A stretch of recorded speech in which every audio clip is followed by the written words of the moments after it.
Failure is not the opposite of success, it is part of it. Good morning, good afternoon, and good evening, depending on when and where you're watching from. This is Professionals Daily Devotion with Olasokomi Paifa. We believe we inspire you to be more. And this moment, we are going to continue our series on mid-year review, what worked, what didn't work, and why. And this is a series on goals, growth, and grace. So we continue this, I believe, for the third quarter. And I believe at the end, we are going to all share fantastic testimonies of productivity together. So this Monday, this moment, we will be looking at what didn't work and why it's a gift. You see, sometimes the things we avoid hold the keys to our elevation. See, let us be honest, some goals actually did not happen, some habits did not die, while some also did not stick. Some ideas did not land. Some progress was very slow and unexpected. Okay, let me use myself as an example. By the half of this month, by June ending, I would have loved to have published two books, but I only did one. Yes, I celebrate that win, and I talked about that yesterday. And at the same time, I also need to also check myself what happened. Then I realized that, I mean, let me just use myself as an example, then I will go into the nitty gritty of it. That, okay, I was able to write the first one in the first quarter of the year. And the second one, because I got busy, I got not really distracted. I got into so many other things. Like I had so many things in my hands at once. I couldn't even focus on the second book. So that is me. Okay. So let's get into it now. So now it is okay that you realize it. It's okay that you are going to be honest about it. This is not about the shame, it's about insight. That you're able to even pause and say, okay, how come I didn't get it? Okay. Yes, your missteps, your pauses, your delay, your dead ends may just be ordinary one thing, just feedback, okay, in disguise that, okay, this is who you are and this is who you are supposed to be. So let's know that reflection is growth best friend. When you want to grow, then you need to reflect. Every closed door leaves a note. Now, what matters is if you are willing to read the note. Every closed door leaves a note, but are you ready to read the note? So this morning, this moment, we are just going to be digging out. We're going to be mining lessons without mourning the loss. Now, let's see what research says about reflecting on some of our losses, not just the wins alone.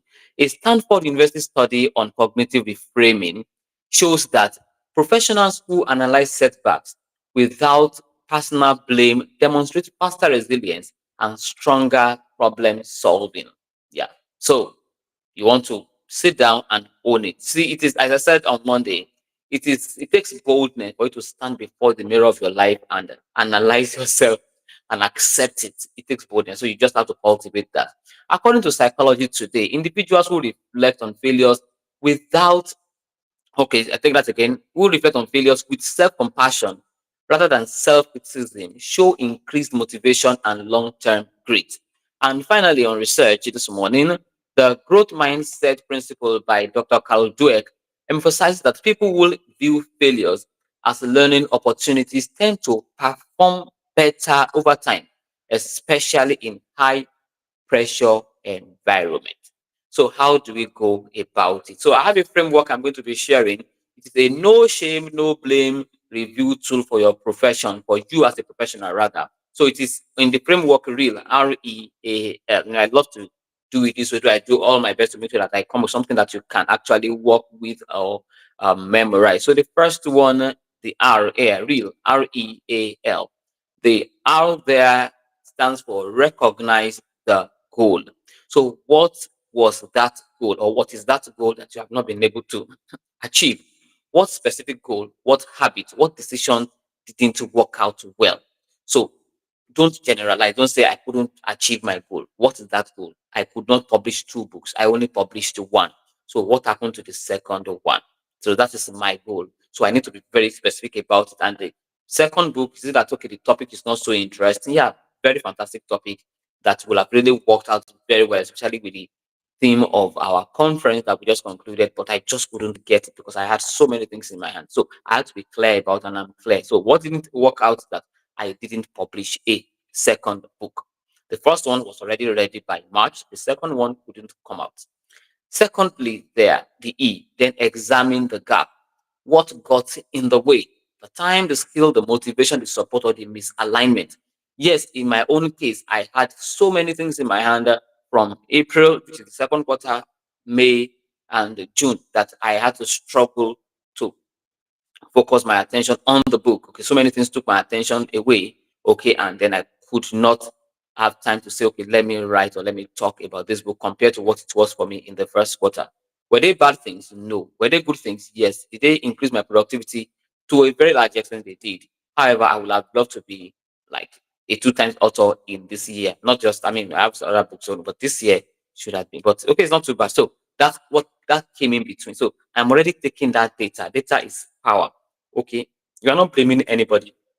You are only taking data. Your own may be time. Your own may be the skill. Your own may be the motivation. Your own may be the support you didn't get. Your own may be finances. You just want to be specific about it. Then you move on to the next one, which is A. Ask the lesson. What did this outcome teach me about myself, my process, or the context? So years back, I said I was going to pull out of teaching after 10 years so that then by that 10 years, I will now start my own school. Do you know? Well, by the time it was 10 years, I realized that yes, I was only having a goal. I only had the goal, rather, I didn't have any plan, any other financial plan or anything. I just wanted to. So when it was 10 years, I was like, no, I didn't even have anything planned for it. So at times it happens like that. So the lesson you may want to pick is that okay, maybe you didn't even plan to watch. Some of us just put goals that okay, by the end of June, we would have done this, and then we just believe we'll sleep and wake up, it will happen. So the lesson there is that it is the action that you put into time that will birth the results you are looking for.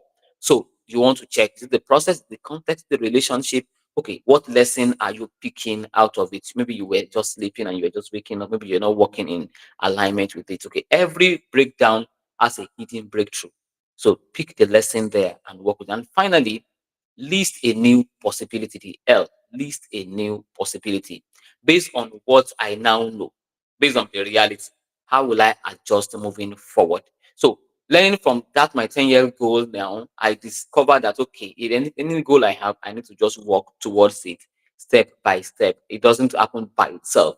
I must just work towards it. The phenomenon 4.0 now, we've started planning towards it. The bigger hall, the bigger stage, the theme, the speakers. So because we believe by next year we'll not just wake up and it will happen.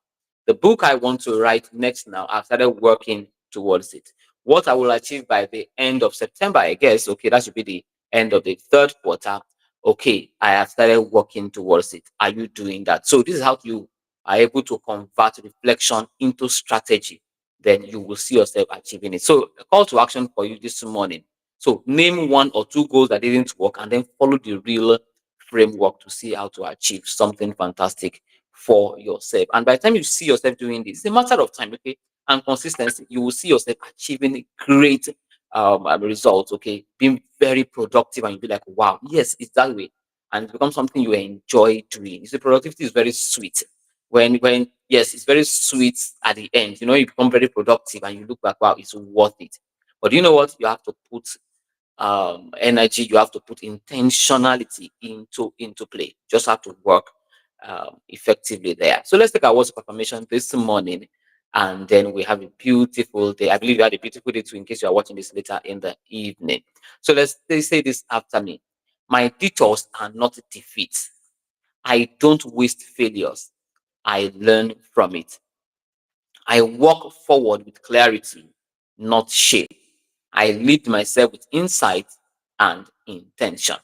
Thank you for joining this morning. If you have not bought the book, please click on the link, Lead Like a Player, and you are going to be learning. Thank you very much and see you tomorrow.